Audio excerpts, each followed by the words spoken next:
2026 نیا سال.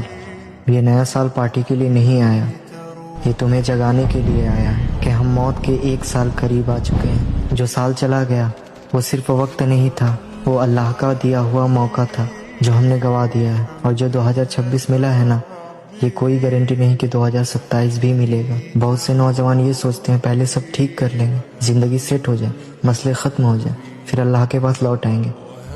پر یہاں بات الٹی ہے، تم اللہ کے پاس لوٹو گے تو ہی سب ٹھیک ہوگا.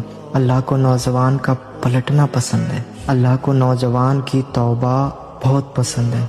اپنے پچھلے سال کو یاد کرو، وہ گناہ جو چھپ کر کیے تھے، وہ غلطیاں جو جان کے دہرائی تھی، وہ پل جب دل نے کہا غلط ہے پھر بھی کر دیا. کتنی بار کہا بس آخری بار ہے، پر پھر وہی سب.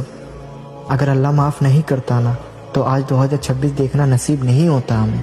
اسی وقت عہد کر، اس نے تمہیں موقع دیا ہے. عہد کر کے جو گناہ یاد آ رہے ہیں ان سے پلٹ جائے گا. عہد کر کے صرف منہ سے نہیں دل سے توبہ کرے گا. عہد کر کے سب ٹھیک ہو جائے گا، پھر لوٹے گا. یہ جھوٹ آج ہی چھوڑ دے گا، آج لوٹے گا، ابھی لوٹے گا. یاد رکھ، چلتا پھرتا نوجوان اچانک مٹی کے نیچے چلا جاتا ہے. موت عمر نہیں دیکھتی. 2026 ملا ہے، یہ اللہ کا دیا ہوا موقع ہے. لوگوں کے لیے ہوگا یہ نیا سال، ہمارے